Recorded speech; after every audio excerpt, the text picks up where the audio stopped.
This episode was recorded in February 2026 and contains discussion of the Jeffrey Epstein files.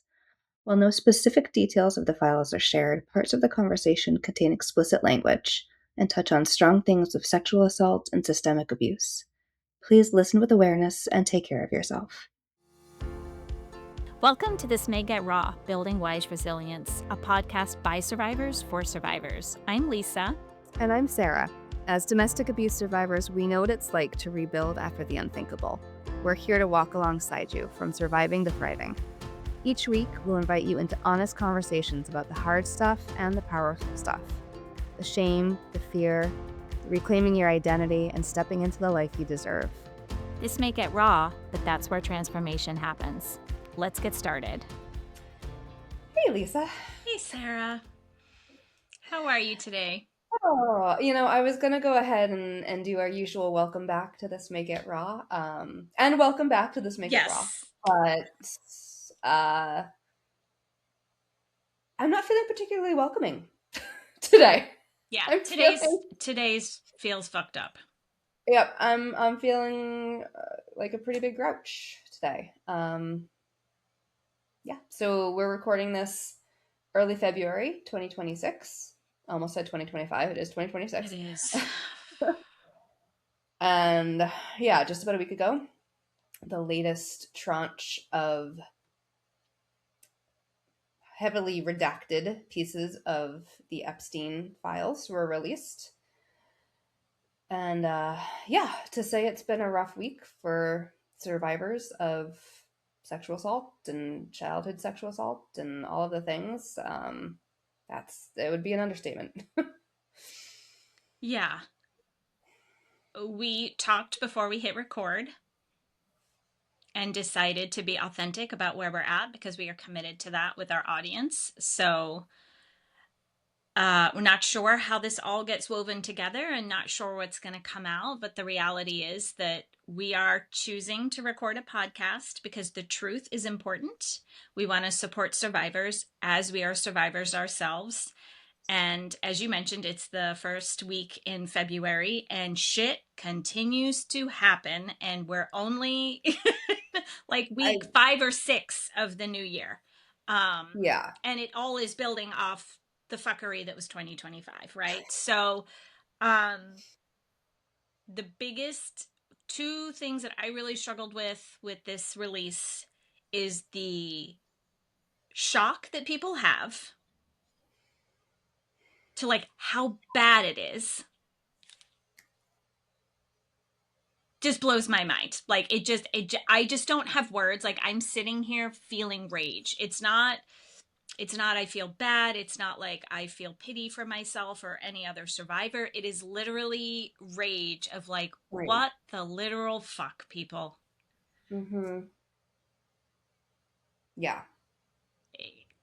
Yeah. And, neither of us personally have gone through and read No. the thing because both of us made the very conscious decision that was not anything that would be helpful for us or anyone else. Yes.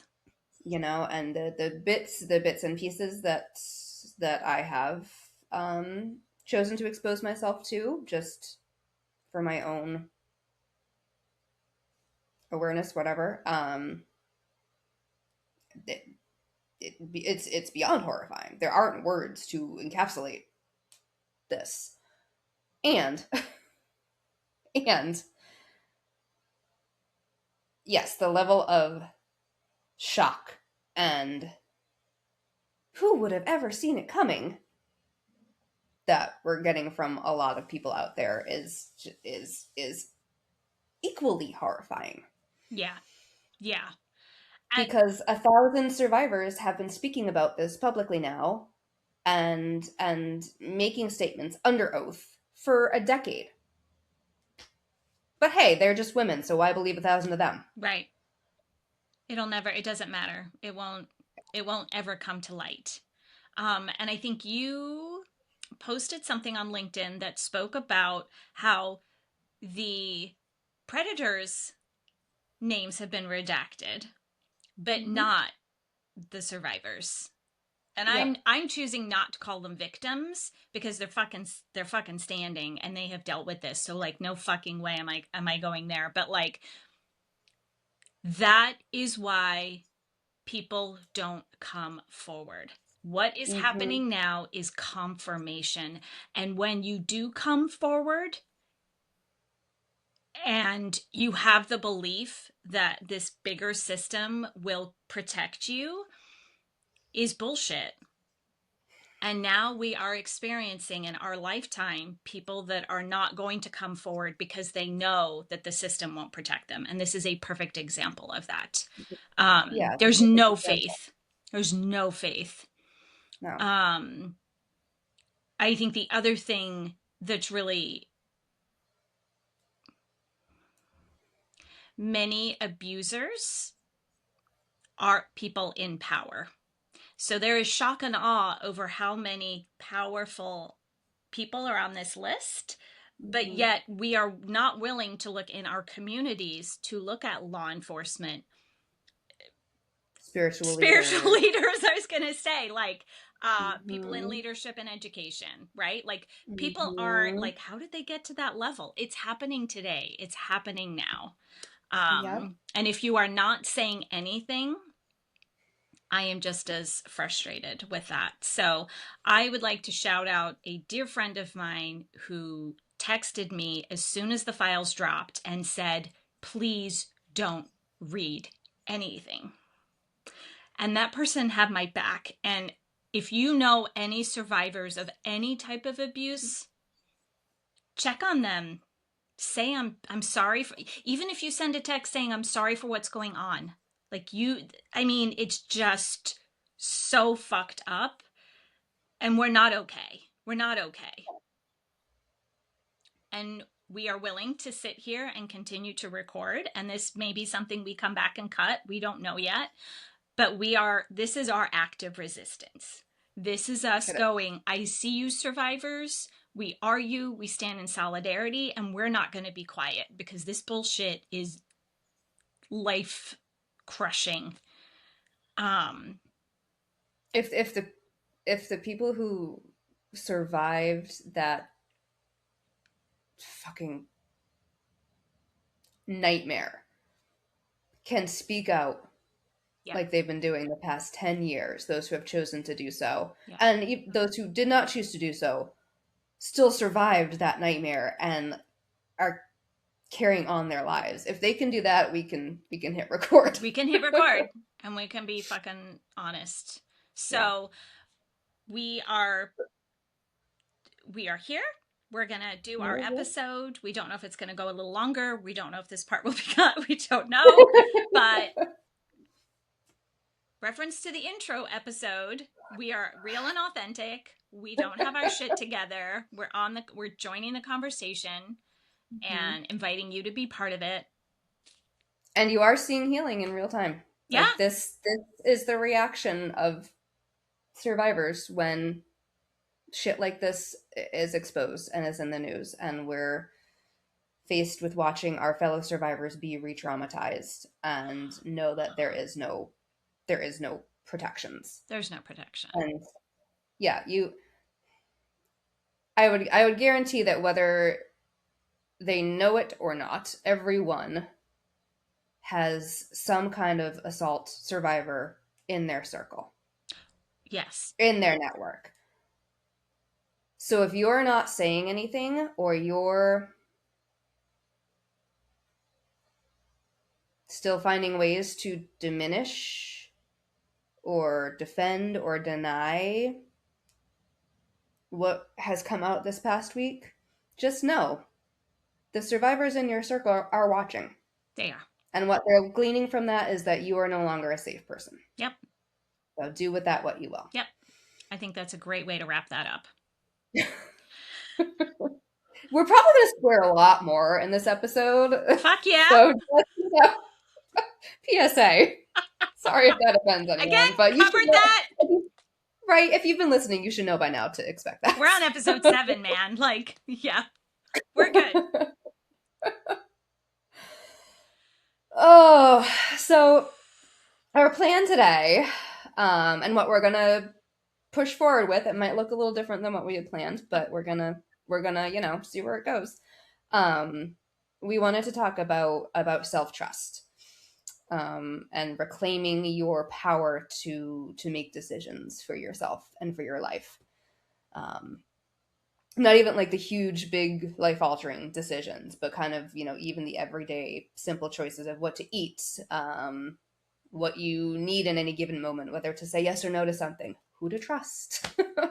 um, for survivors, for those of us who've gone through abuse, our agency and authority to trust ourselves to make decisions, and then to trust ourselves to make decisions, was very systematically stripped away.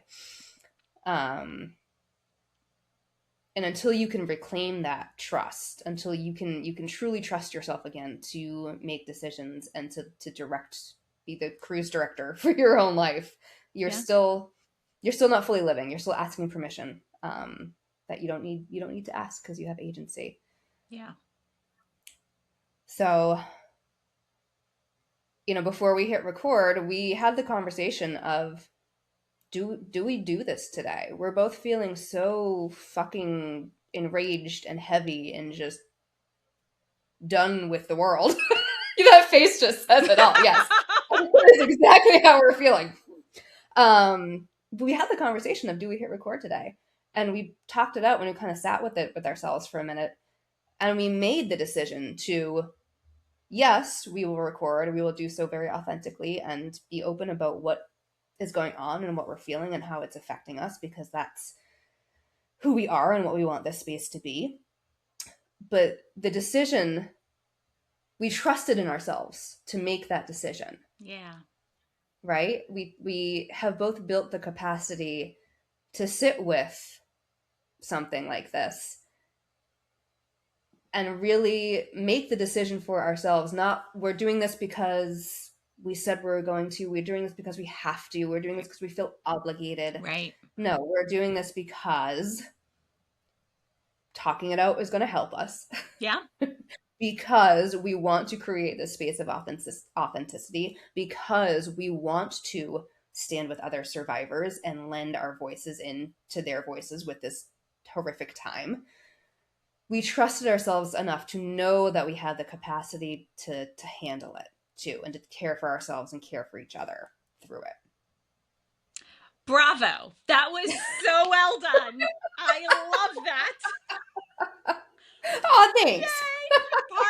Part of our preamble was like, well, how do we tie it together? And Sarah's like, I think I have an idea. And I was like, sure, I trusted you. Yes! Yay! Yay! Okay. So, we're going to be talking about self-trust. It's going to get wonky again probably at some point, Yeah. but we're going to go with it. Yep. Before we go into this, we do have a kind of a larger disclaimer this week. And that is this: if you are still in a situation of abuse, some of your decision making, quote unquote decision making, might still be driven by your actual strategic survival. Yes.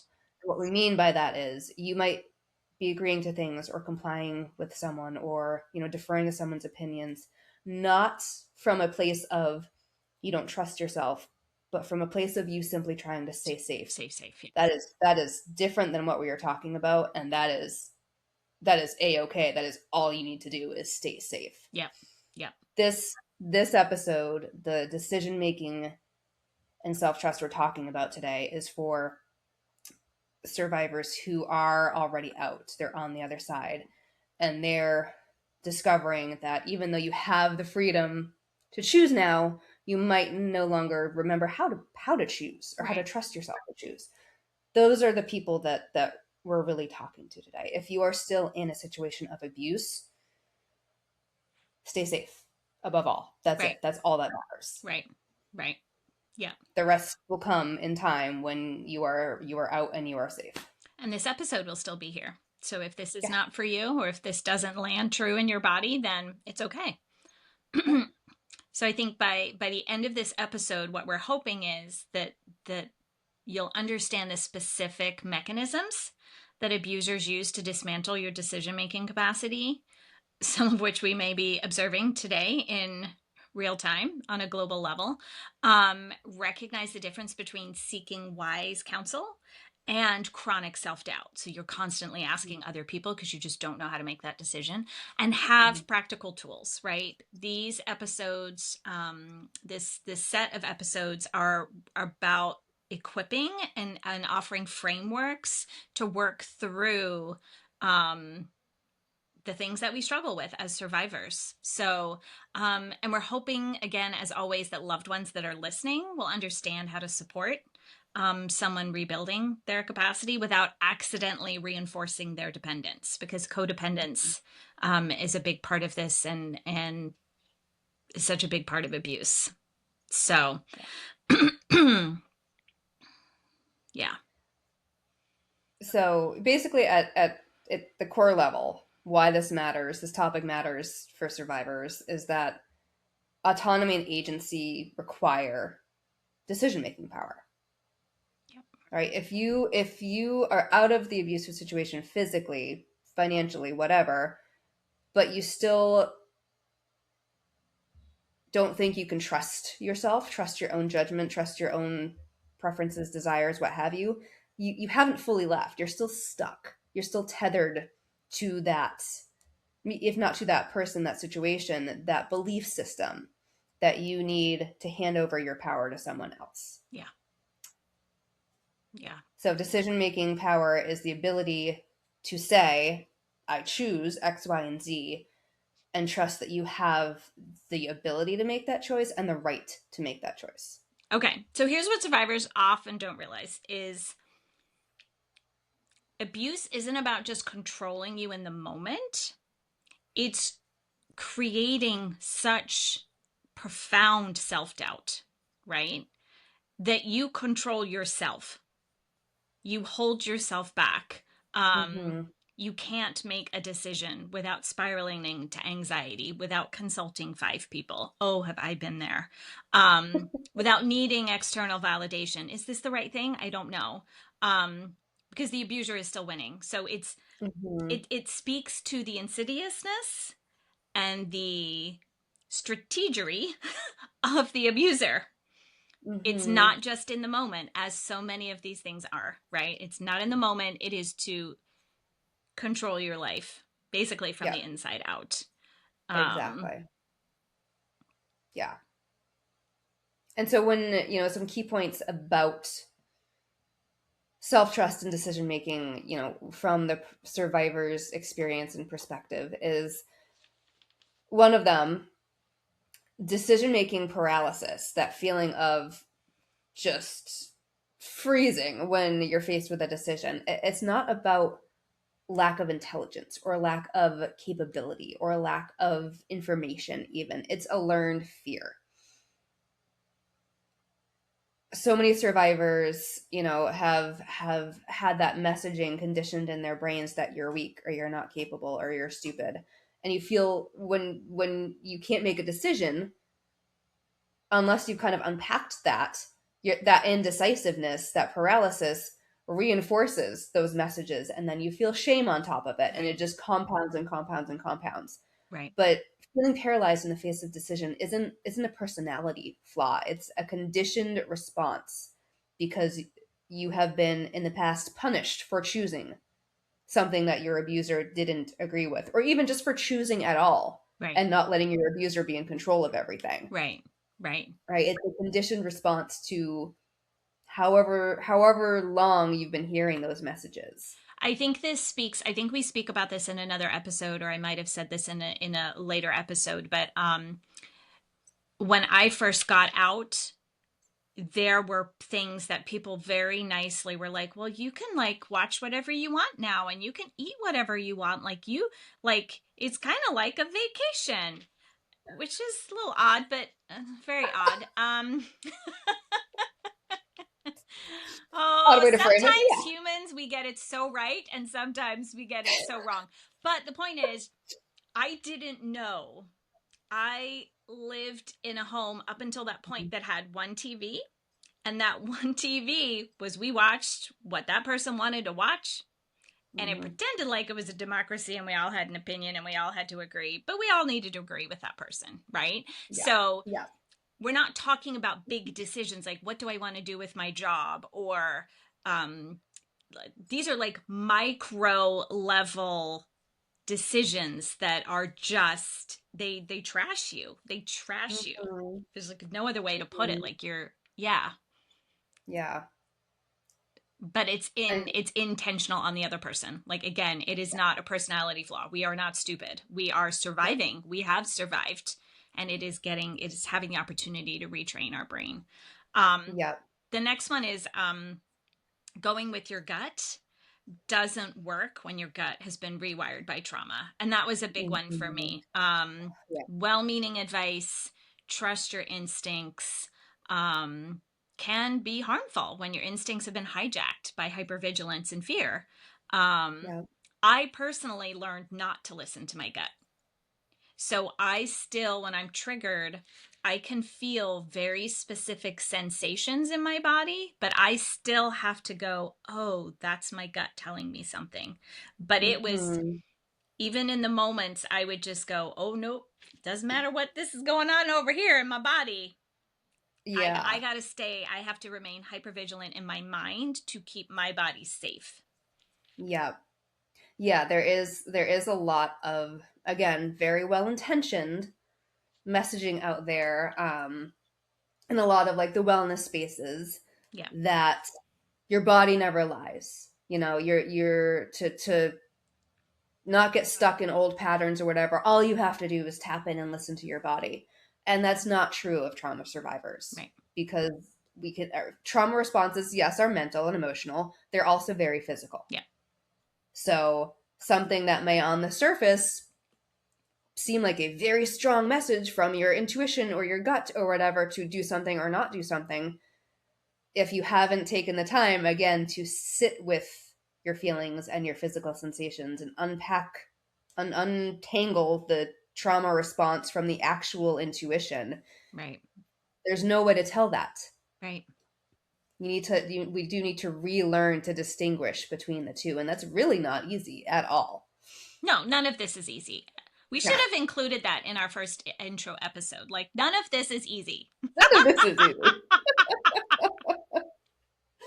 Oh, simple on the surface, but not easy. So Yeah. simple. Yeah.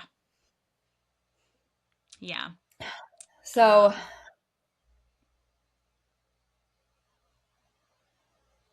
Um, another key point that's often misunderstood, is that, we talked about a red flag as to whether or not you're stuck in decision paralysis is asking for input from 5, 10 different people. It's a fine line there, right? Because rebuilding your decision capacity doesn't mean you never ask anyone's opinion or seek any input. It's that you recognize that the final choice is yours. right. So you can gather information to inform your own decision making rather than letting other people's opinions drive your decision making. Or waiting for someone to make the decision for you. Like, you ask Yeah. enough people that you're like, at some point, someone's going to sick and tired of me talking about this and they'll just tell me what Just to tell me do. what to do. Yeah. Right. Oh, I've been so guilty of that. I still am guilty of that at times, let's be honest. Yeah, absolutely. Absolutely. Yeah. Yeah. Um, But healthy people seek advice. None of us, yes.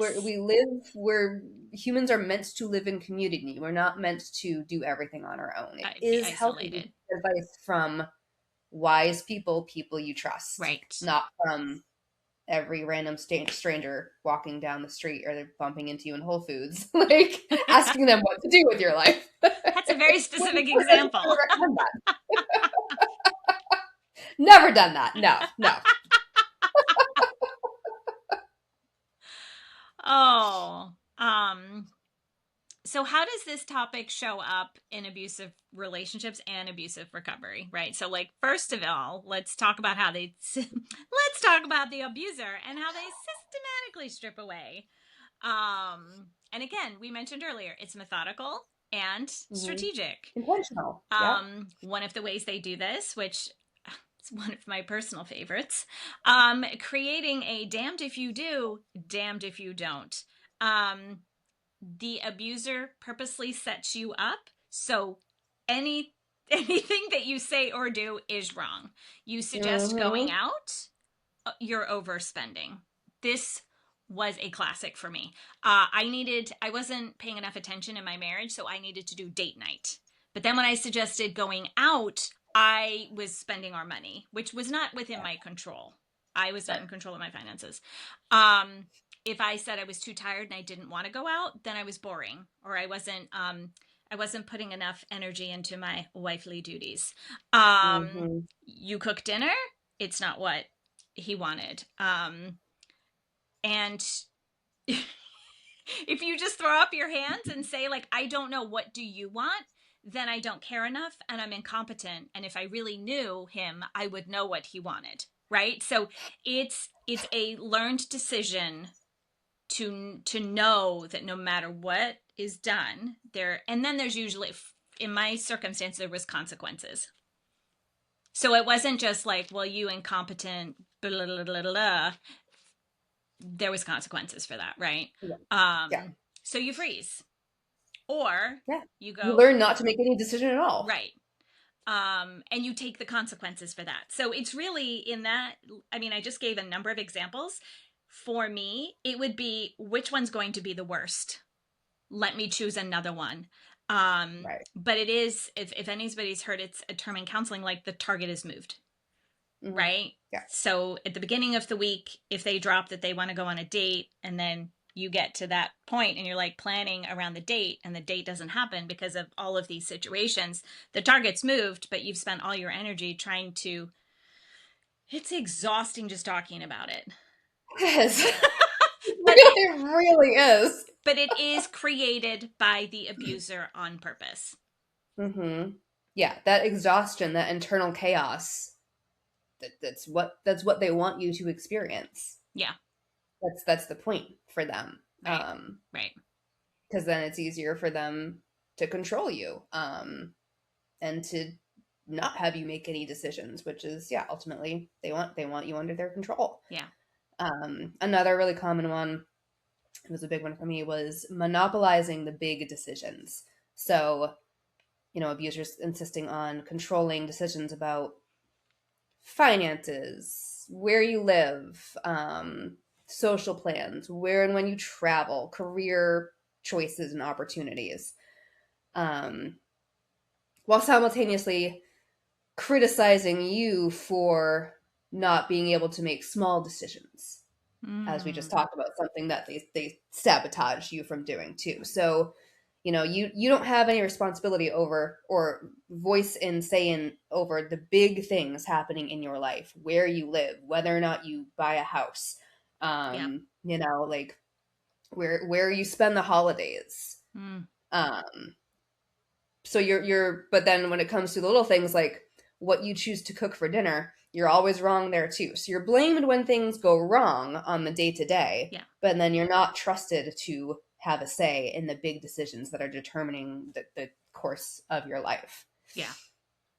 Yeah. Yeah. There was a time in my relationship when um there was a big financial decision to be, I would say, to be made. It was made. He had made it. It was happening. Yeah. But there were, smaller things after that would inform, how we navigated this particular situation. Were there any things that could come up as we went through the process that would be a deal breaker for us to not move forward with the investment? I I'm thinking back to former Sarah, bless her heart. I Bless her heart, she still tried. I tried to have the conversation that you would have in a normal, healthy relationship, to say, hey, let's talk about these potential deal breakers. Which one is a deal breaker for you? What's a Yeah. deal breaker for you, right? Things that couples should be able to talk about. Right. I just absolutely blew up.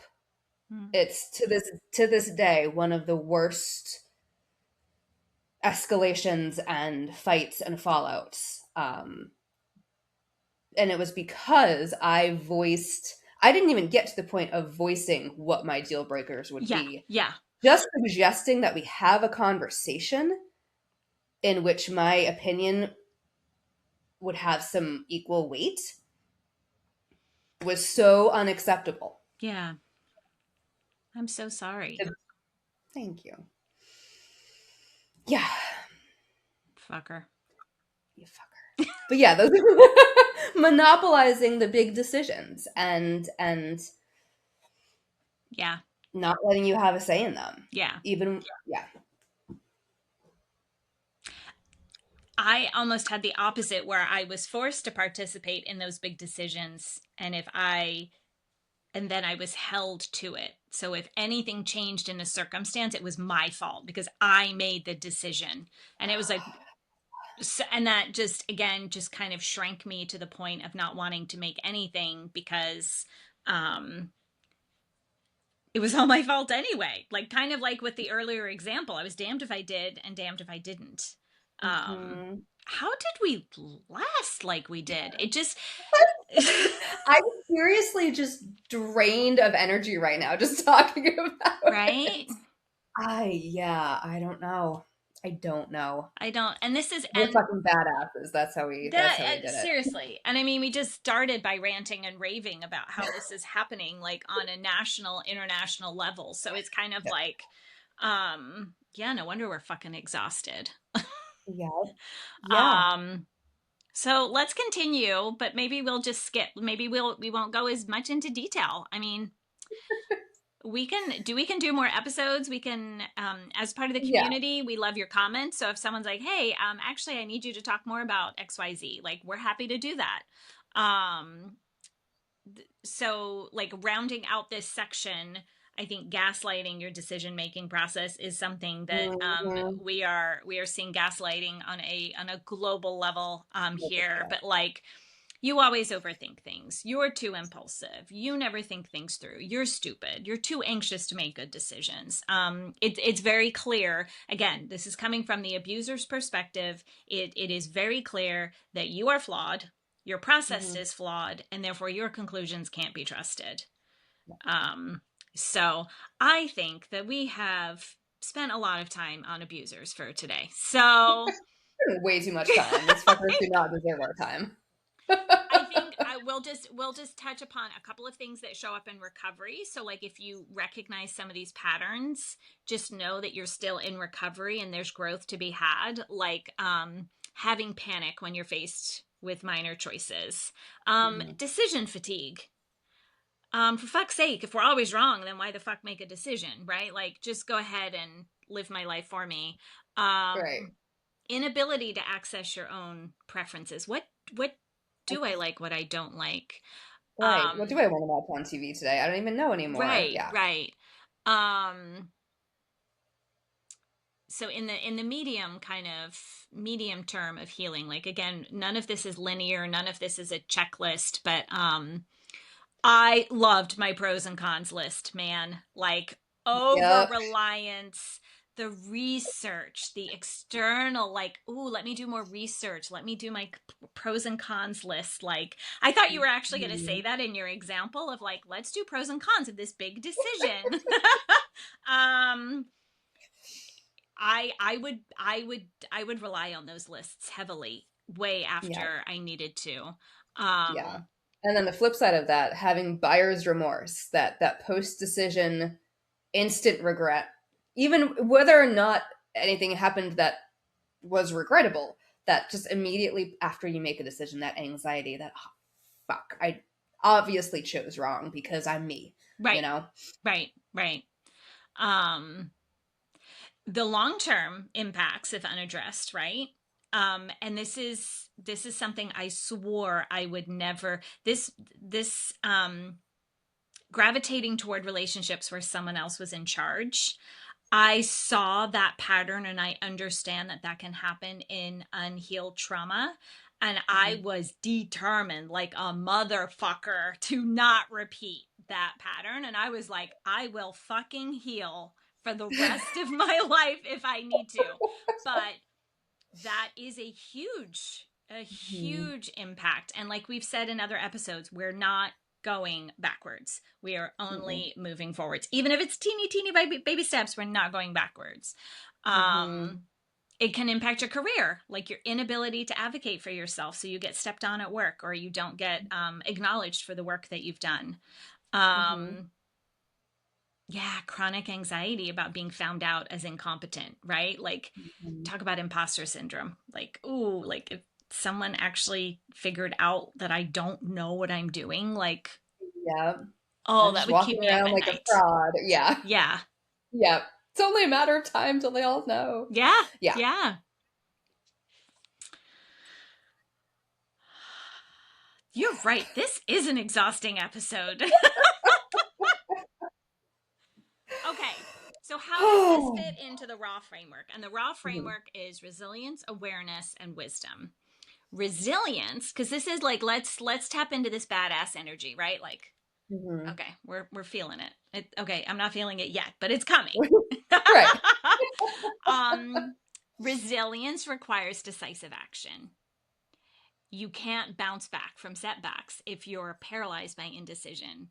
When you trust yourself to make decisions, you become resilient because you can Mhm. adapt to changing circumstances. You can take calculated risks because you trust yourself to be able to handle the outcomes. Mhm. Um, you recover from wrong decisions, right? Like, oh, instead of beating myself up and being paralyzed, it's like, dang, that's a bummer. I won't do Right. that again. Okay, what can we learn? Yeah. Right. Um, and you're able to build momentum, right? Like Mhm. you can make small decisions that lead to medium, then to bigger ones. And Mhm. that And those little that action builds actions, confidence. exactly, exactly. And decision making is the ability to stop being passive in your life and start directing it, start grasping back that agency, which we talked about in Mhm. the last episode. Yeah. This one was interesting to me as I was thinking about it because it really is just it's that virtuous cycle. Like so you start with a small decision and making that small decision builds your resilience. And as you get more resilient, you're more capable to make the larger decisions. And Right. it goes around and around. It's really the one enforces the other. And the more decisions you make, whether or not they turn out with good outcomes, Right. just the act of trusting yourself to make a decision, make a movement in one direction or the other, Right. it builds those self trust muscles. Right. Yep. Yep. And it's the wisdom, right? It's the huge, the wise resilience. Um, yeah. Um, Part also of the framework is the awareness. Like you can't reclaim your decision making power if you're not aware of certain things. Like how was it taken? Oh, I had a Mhm. motherfucker in my life.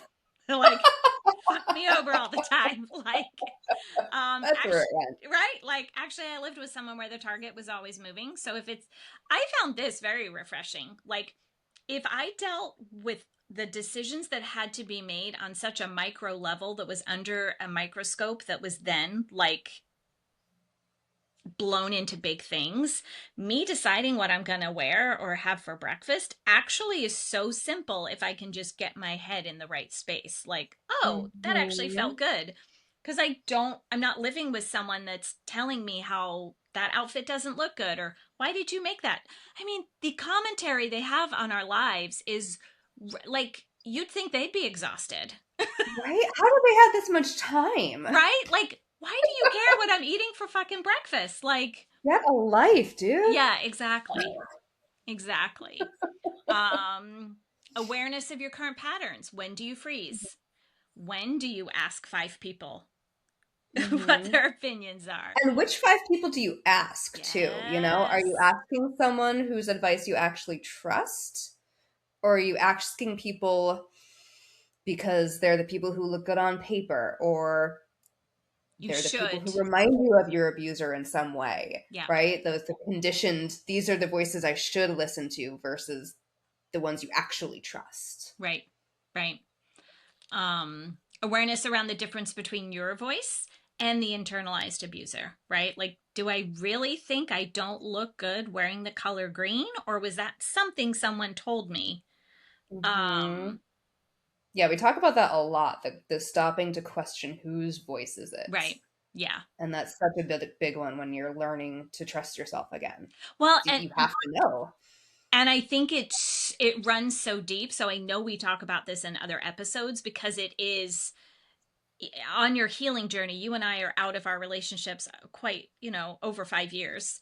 We still, at our level of healing, are still going, wait a second, is that like Mm-hmm. what old tapes are in Yeah. my head? What's Mm-hmm. and Mm-hmm. then building that awareness of like what your actual track record is. Like what decisions have you made successfully, right? Mm-hmm. Um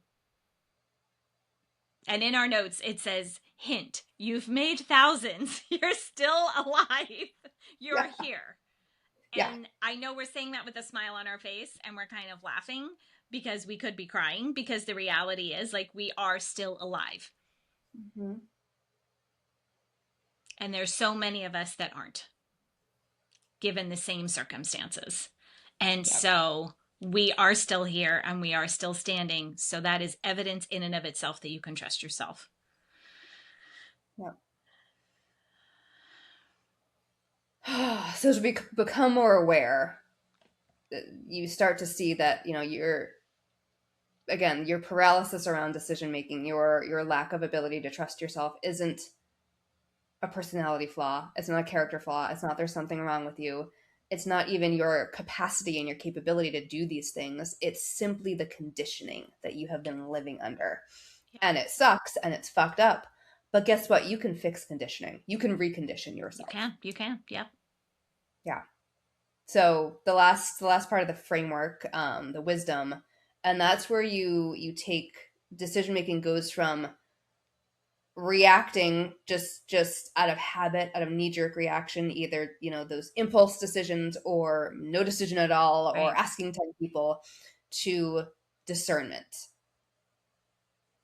So it means getting information and knowing when you have enough, Yeah. versus going into that mindset of, if I just ask one more person, they'll either, for me it's either they'll tell me what to do, or they'll give me the answer I really want to hear, but I'm afraid to admit that I really want to hear.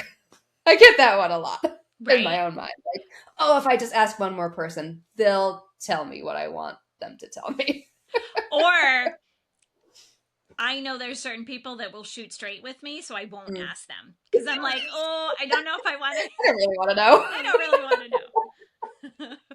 Yes. So yeah, wisdom and decision making, again, means distinguishing between who to ask, that wise counsel, and asking people who just look good on paper, or who you should ask, quote unquote, should ask. Should ask. Yeah. Recognizing that most decisions, put that caveat in there, most decisions are not irreversible. Yeah. Most decisions, even if you decide wrong, it's not going to be the end of the world. Most things are fixable. Yeah. Yeah.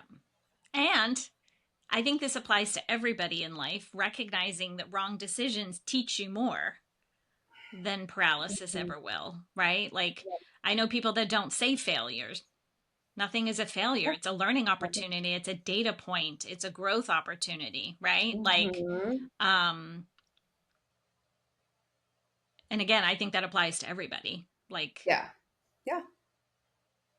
but our abusers would just tell us that we're just, Failures. we're wrong. Yeah. Yeah. We're just wrong. We're We're just just wrong for wrong. existing. Yeah, but when you reach that point of wise decision making, you get to trust yourself, to experiment with things, to try new things, as we've talked about in a lot of the episodes. In self care and fun and identity, we talked about just trying new hobbies. Right. Decision making is trusting yourself to experiment with things and to change your mind and to learn from the successes and the failures, Right. and to know that it's not going to be the end of the world. No. You can always course correct, and you trust yourself to be able to bounce back and course correct. Yeah. Yeah. So when we're talking, we like to like invite survivors, right? We want to be real practical when it comes to this Mhm. stuff. And a framework that we've kind of developed or talked about was the decision making ladder. And it can be very, very simple. And you're just going one rung at a time, depending on where you're at. Mhm. And you're building your capacity. So as you're building your capacity, you're climbing higher up the ladder. You don't start with, do I buy this house? Do I Right. move to another state? Like Yeah. that, we don't, you don't necessarily Don't need to start there. Yeah, don't Um, recommend it. but like rung one would be no stakes. Preferences. What do I like for Mhm. breakfast? What color do I like better? What music do I want to listen to? And again, we're acknowledging survivors are on different places in the spectrum on here. So some of us may be listening to this going, oh, yeah, I figured this out a long time ago. You get that. Yeah. Some people might be like, oh, I could start that. That's where it starts. Mhm. So then you move to low stakes choices, right? Minimal consequences. What do I do this evening? Do I go out with friends? Do I not go out with friends? Like which direction do I want to drive to work? Do I want to get coffee or not? Then that moves up to the third one, saying no to a social invitation. It's so funny. Even like we've talked about this again, like saying no is like that definitely is on the medium. I would not put that Yeah. as a preference because it's hard. Yeah. It Um, is. Yeah. Buying something you want that you don't need but you want. Again, Mm. someone that's experienced financial abuse and has been told they're not good with money or learning how to be learning how to handle money, that can be risky. And then it Mhm. goes up to significant impact, right? High stake decisions, changing your job, ending a relationship, making a large purchase, used car, moving apartments. Mhm. And then you get to a point where you're able to make major life decisions, right? Moving cities, having children, getting married, or getting divorced, career Mhm. changes. Um, and as you're walking through each of these decisions, there's three questions that you can ask, right? What do I actually want? Do I want to go out with coworkers tonight? Mhm. No, not really. I'm exhausted. What am I afraid will happen if I choose? What if I choose no? Like if I tell my coworkers I don't want to go out with them, what is that going to say about me? And like sitting with that, right? Is it fear? Mhm. Is it realistic? Will they stop liking me, or will I just maybe not be able to gossip when everyone's hanging out the next time because I missed the opportunity? Right. And can you handle the worst case outcome? Right? Like what Usually if? the answer is yeah. Most like just like most things are reversible. Most times your worst case outcome is not that bad and you can absolutely handle it. Absolutely. Because look at what you've been through. Right, right, exactly. Yeah, it's perspective. Yeah. Yeah. And then Um, after you make the decision, you do kind of a decision autopsy. So you take some quiet time with yourself, sit with yourself, kind of go over the process. What did you choose and why? What drove that decision? mm, What was the outcome? How did it all turn out? How did you feel about it? What did you learn from either the outcome itself or just going through the process of making a decision? And what if anything would you do differently? yeah. And it's not about judging, right? Like you didn't go out with Mhm. coworkers, not judging that decision. It's building evidence that you can make decisions. You can assess the Mhm. outcomes, you can learn, and you're creating that track record. You are saying, "Oh Mhm. yes, I've made decisions, and this is Yep. how, and I can trust myself." Yeah. Um, so invitation for practice.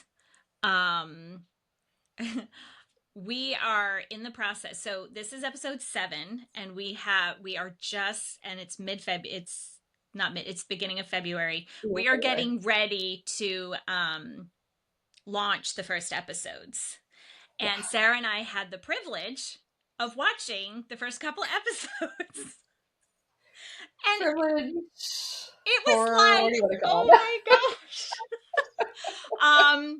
But the first episode that we did, we had in our notes that these were checklists or action items for practice. So now I can't unsee it because I just had to watch that episode. So these are invitations. These are Not action invitations, items. not action items. You do not have to do these in any particular order or at all. But start small. Make 3 decisions each day, right? Mm-hmm. Without asking anybody's opinion. Track them and notice that the world doesn't end. Build Yep. that evidence. Yep. It's a muscle. It's a muscle. So the second practice is reclaiming the word I in an action. So saying things like, I've decided, I am choosing, I want, I'm going to. That last one is still a big one for me. I'm very good at saying, I want to do something, but making it concrete and saying, no, fuck it, I'm going to do that thing. Yeah. Bringing it out of the imaginary realm and into the physical, I'm actually implementing it realm is still kind of hard for me. Because I was criticized so much for whenever I tried to do that. Yeah. Yeah. It's still a tape. So it is, yeah. And so it's still something that brings up the discomfort, and I'm getting better at recognizing that, noticing it. Yeah. Reminding myself that is not my voice, that's not my tape. I can erase it and start a new one. Yep. And owning the fact that I am in control. Yep. If I really want to do something, I am fully capable of saying I'm going to do it and then doing it. Mm-hmm. And if you don't, there's no shame or guilt. Mm-hmm. Exactly. Yep. Yep. Invitation number 3. No explanation needed. Make a choice and don't justify it. I'm not available on that day. I'd prefer the other option. I'm going to pass. And don't over explain. Resist that urge, because even now it's so hard. That's so hard. And I think that's part of people pleasing. Like that could be like that. Yeah, that is boundaries. Yep. Like such deeper work. But just again, just an invitation to acknowledge. Yep. Yep. You know me. I love my journaling. So a preference journal. So writing down every day at the end of the day, typically. So I have a gratitude journal. I write in every night 3 to 5 things that I'm grateful for that day, big or small. But I love this idea of doing a preference journal as well in the evenings, writing down 3 preferences you had that day, even if you didn't necessarily act on them, just noticing, oh, I usually have coffee in the morning when I first get up, but today I really wanted tea. Noticing that. Yeah. Right. The goal is starting to reconnect with that internal, the answer to that internal, what do I really want question. Yeah. Yeah. You're retraining your brain. Yeah. Retraining your brain. I'm not sure how I feel about this invitation. This is the last one. I'm like, it's in here, but I don't know. So it's titled Mistake Tolerance Training, like deliberately making low stake mistakes to prove you can survive them. It's a very uncomfortable one. It is. Like order something new, and then if you don't like it, you survived. Yeah. But I'm like, I don't want to waste the money if I don't know if I'm going to like it. Like, choose a movie that's mediocre. I have done that before. Mm-hmm. Like, I've done that before. Yeah. You survived. So it's again, retraining the brain on imperfect decisions do not equal catastrophe.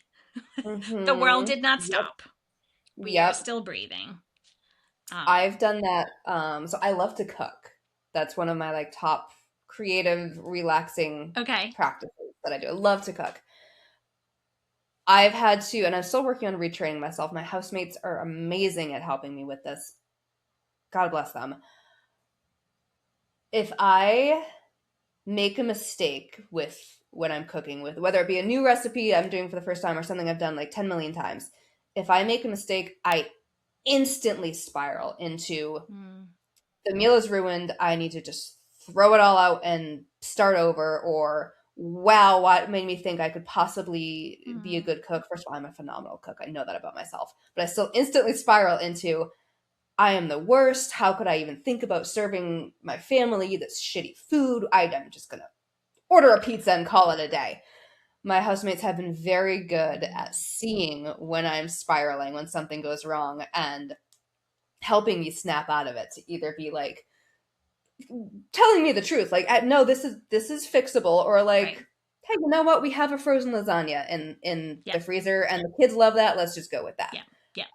But that's been, cooking has been, like I said, it's one of my most relaxing practices until it isn't. But when it isn't, it's turned into this great mistake tolerance training, because I have learned, even if I totally fuck up a recipe, we we are fine. We can get other food. Right. And most recipes, when I make a mistake, it's fixable. Yeah. Yeah. So that's been a great like regular practice that I have been doing without even realizing it, until Yeah. I started thinking about it, to realize I can survive making a decision and having it be the wrong one. And it's not the end of the world, even if it does impact other people. It's not the end of the world. Right. Right. And you're lovable. You Yeah, are, they're not going to yell at you or scream at you, that they are going to go, okay. yeah, yeah. All right, cool. We love lasagna. Right. Bummer. Oh, damn, we have to order pizza tonight? That sucks. Yeah. Oh, how beautiful of an opportunity Hmm. and an invitation for people that love you to step into that spot. They notice and they just Hmm. gently guide you in a different way. Redirect. Yep. Yeah. Erase the tape. Throw the tape out. Erase the tape. You Yep. just throw it out. Who uses tapes Yep. anyway? We are aging ourselves by saying that. So much, and that's okay. I think I've talked about perimenopause enough times now at this point, so that's fine. Oh, so that's actually a great segue into our last segment, which is always invitations for allies, advocates, loved ones. Yeah. How to support a survivor in their recovery of their self-trust and their decision-making capability. Um, so as my housemates do, just notice when the survivor in your life is freezing in the face of the decision, Yeah. or spiraling in the face of something not going right, and use your discernment, as my housemates have learned, because they know me very well. They know how to step in a way that will make me feel loved and supported. Yeah. So use your discernment, and find out what that is for your particular survivor, what they need in moments like that. Yeah. Yeah. Recognize that if they're asking for your input repeatedly, that's a trauma response. Mm-hmm. Um, and that your frustration with that can be perceived as punishment for choosing. Mm-hmm. Right, like, oh yeah, okay, I'm sorry, I already asked you that. Okay, yep. And then you just feel more isolated and you go deeper and deeper and deeper into your hole, like, oh no, yep, oh Yeah. um Trust me, typically when we are repeatedly asking someone something or repeatedly doing something, we know we're probably annoying you. oh right, We yeah. just we just can't help ourselves. Right. So Right. it is that trauma response. And Yeah. if it's presenting itself, it's showing that you're we know that you love us because you've built that trust and we can be ourselves. Mm-hmm. However, please don't say to us, just trust yourself. Especially in the early days. Yeah. Especially like that's like telling someone with a broken leg, just walk, like you're fine, just walk. So fuck it off. We're not, we can't. And We can't. We're missing that um limb still. Yeah. right, right. Yeah, yeah. Um if someone asks like what should I do? Ask them like what are you leaning towards? What feels Mm-hmm. right to you? Um the desire is to fix it for us and to help us. And this particular episode we're talking about is building that capacity for ourselves, right? Mhm. Um, and you're not refusing to help them if they're asking, what should I do? You're just helping them access their own knowing, even if that takes 5 minutes, Right. You're right? there to help. You're still there to talk through things with them and Right. to help them weigh things and gather actually needed information. But you're not telling them, oh, you, whether verbally or unconsciously, oh, you can't handle this. I'll just do it for you. Right. Right. Yeah. And You're still modeling that they're fully capable of trusting themselves and their inner knowing and their decision making power.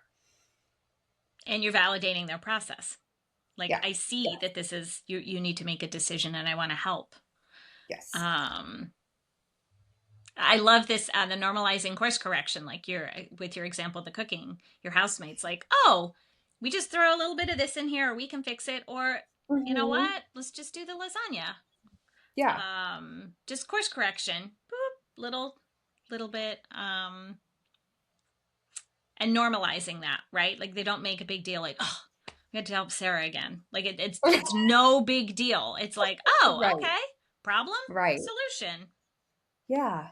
Yeah. Because, surprise, that's what people who love each other actually do. I That's still mind blowing to me somehow, sometimes, after 6+ years. I'm still like, oh, this is what family means. Right, right. Healthy, This loving is what love family. is. Yeah, Wow. Yeah. yeah. Yeah. Um, Another one I love is, and we talk about this a lot for the allies and advocates and loved ones, is modeling this yourself. So sharing when you're uncertain right, about things, about decisions, saying, I'm not really sure what to do with this. I'm going to try this and see what happens. right, So kind of, again, it normalizes that it won't be the end of the world if it doesn't work out. I'm capable of course correcting. I don't need every bit of information in the universe to make a decision. I don't need to be 10,000% sure about something before I decide to move forward. right, So model that kind of like healthy, uncertain, but still going to take some action kind of decision making in your own life, and be willing to be vulnerable and transparent in those moments with the survivor in your life. Like, just have it be a normal part of right. the things that you share with people. And again, we recognize advocates, allies, family, and friends. A lot of these invitations apply to multiple topics that we talk about every week, right? Like, Mm-hmm. oh yeah, normalize, show Mm-hmm. ourselves to be authentic and vulnerable ourselves, right? Like, Mm-hmm. um, that can be applied to so much. Um, our hope, like as our goal is to move towards thriving, and what we're hoping from this episode you've understood is, you once again, like again, you are not broken. Your decision making capacity is not gone. It's just buried under conditioning, and that conditioning can be undone, and it is awkward and hard and painful at times, but it is possible. Mm-hmm. So decision making power was systematically stripped away from you, and reclaiming it is an act of resilience and healing. One little rung at a time, one little baby step. Yep. You do not need to make perfect decisions. You get to make decisions and trust yourself to handle what comes next. And you will build that capacity. You will. Yep. And you do that by starting small and building that evidence Right. and climbing rung by rung up that ladder, until you know deeply that you can trust yourself. It's not just an affirmation that you repeat in the mirror and don't really believe, but you Right. actually really do fully trust yourself and trust that you're allowed to change your mind and make mistakes and learn, and you will be fine when that happens. Yeah. Yeah. When you are, the discomfort you feel when choosing is not proof that you're doing it wrong. You're just doing something new. You're rewiring your brain. You're Mm-hmm. coming out from those layers and layers of conditioning. Yep. And as we talked about last week with agency, you're allowed to change your damn mind because you're a grown ass Mm-hmm. adult. You're allowed to Yep. make mistakes. You're human. You're human. You're allowed to learn as you go. That is not failure. That does not make something wrong with you. That's being human. Yep. We were put in abnormal situations and expected to not be human. Yep. But failure is part of the process. Yeah. That's part of why we're here. Yep. And every single decision that you make, even the tiniest one of what to eat for breakfast, what color shirt to put on today, every time you do that from a place of self-trust instead of a place of asking permission, you're reclaiming your power. That is an act of resistance. That is a big fuck you to Yes. your abuser and every other abuser out there. Yep. Guess what? You tried your damnedest, but we're still here and we Yeah. still have agency and we're still in control of our own lives. Yeah. And now we're talking about all your bullshit. Right? Every time you say, I want this, I'm choosing this, you are speaking a language the abuser tried to erase. You are speaking, I want this, I'm choosing this. That's the language of autonomy. Mm-hmm. Um, And the truth is, even though you haven't realized it, you've been making decisions this whole time. You decided to survive. yes. You decided to leave the situation or to begin planning to leave the situation. Right. You decided to go to therapy, join a support group, listen to this podcast, to seek active healing. Those are decisions. They might not have been ones that you consciously made and overthought in the beginning, but you made them. Yeah. And those should go like top on your list of evidence. Yes. Because they are rock solid proof that you are more capable than you may believe, and that you can trust yourself to make decisions. Yeah. To protect yourself. Absolutely. Absolutely. Well, we have reached the end of the episode, and we weren't sure how this was going to turn out. No. But we made it, and you stuck with us. If you're still here, we'll never know. But if you are, though, we want to hear from you. We do. And we have invitations for survivors, for advocates. Then the last one is like, we want to hear from you, right? Share something that resonated if you are safe to do so. Maybe a moment when you realized you've stopped trusting your own decisions, small victory where you choose something just for you. You can find us on YouTube. You can find us on Instagram, through our website. We're building community who refuse to let their past define their future. And your voice matters here. Thank you for joining us today. We hope you'll continue to listen. And we hope above all that you will share this episode if you believe there is someone in your life that might need to hear this. We are survivors on our own journey, inviting other survivors to come in. Our contact information is in the show notes below. Stay safe and take care of yourselves.